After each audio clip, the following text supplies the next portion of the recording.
자, 어젯밤 한덕수 전 국무총리의 구속영장 기각 이후에 정치권에선 특검 수사를 둘러싼 공방이 한층 가열되고 있습니다. 네, 국회 취재기자 연결합니다. 이재동 기자, 국회에서 어떤 반응들이 나왔습니까?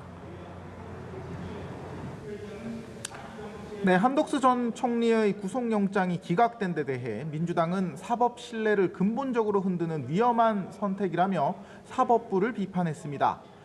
민주당 3대 특검 종합대응특별위원회는 오전 기자회견을 열고 법원이 사실상 내란 세력 봐주기에 나선 것 아니냐는 국민의 비판이 높아지고 있다고 질타했습니다.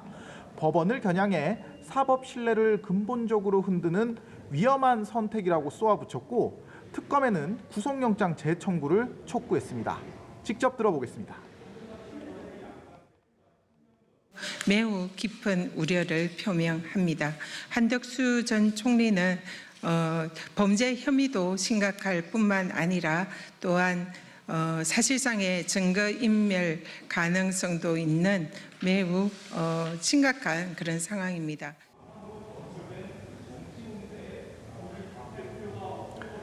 내란 혐의자들의 영장이 잇따라 기각되자 당내에서는 특별재판부를 도입해야 한다는 목소리도 커지고 있습니다. 현재의 사법부 체계와 별도로 특정 사건만 담당하는 재판부를 두자는 얘기입니다.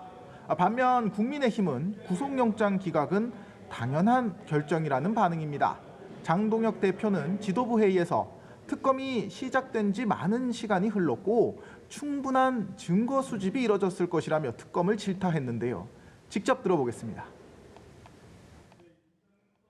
이 시점에 청구한 영장이 기각됐다고 하는 것은 특검이 얼마나 무리한 특검이고 정치 특검인지를 스스로 말해주는 것이라고 생각합니다.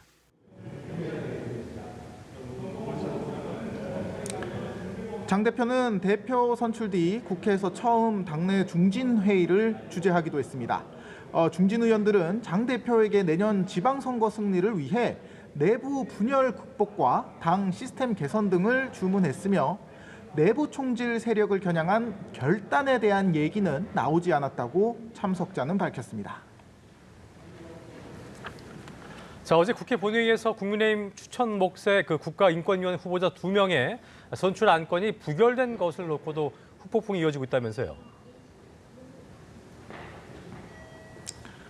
네, 어제 국회 본회의에서 야당 추천 인권위원 선출 안건이 부결되면서 국민의힘이 국회 일정을 모두 거부하겠다고 밝혔죠.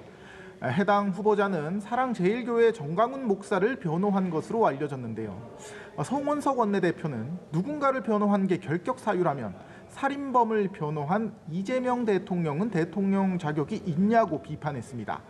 이어 여당 원내 지도부가 의총 공개 발언에서 부결을 선동했으며 국회의장도 여당의 폭거를 두둔했다고 비난했습니다. 반면 민주당은 부적합한 인사를 추천한 국민의힘의 잘못이라는 입장입니다. 한정혜 정책위 의장은 국민의힘이 인권위 이름에 맞는 인권 감수성을 가진 이들을 추천해야 한다고 반박했고요.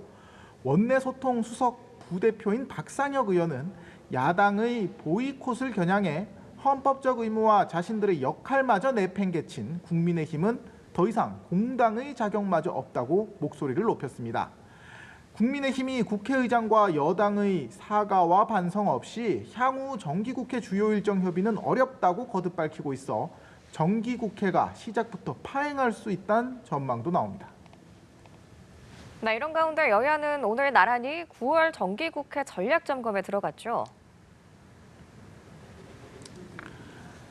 네, 민주당과 국민의힘은 오늘부터 1박 2일 일정으로 각각 워크숍과 연찬회를 열고 9월 정기국회 준비에 들어갑니다. 민주당 워크숍에서는 대통령실 김용범 정책실장과 하정우 AI 미래기획수석이 참석해 이재명 정부의 국정기조와 AI 대응을 주제로 강연합니다. 이어 정부 국무위원들도 참석해 상임위별로 정기국회 대응 전략을 토론할 계획입니다. 이번 주 새 지도부를 꾸린 국민의힘도 연찬회를 통해 내부 결속을 다지고 전열을 재정비하는데요. 장동혁 대표 체제 출범 이후 처음 열리는 행사인 만큼 당은 대여 투쟁 노선을 재확인하고 단일 대우를 강조할 예정입니다. 지금까지 국회에서 전해드렸습니다.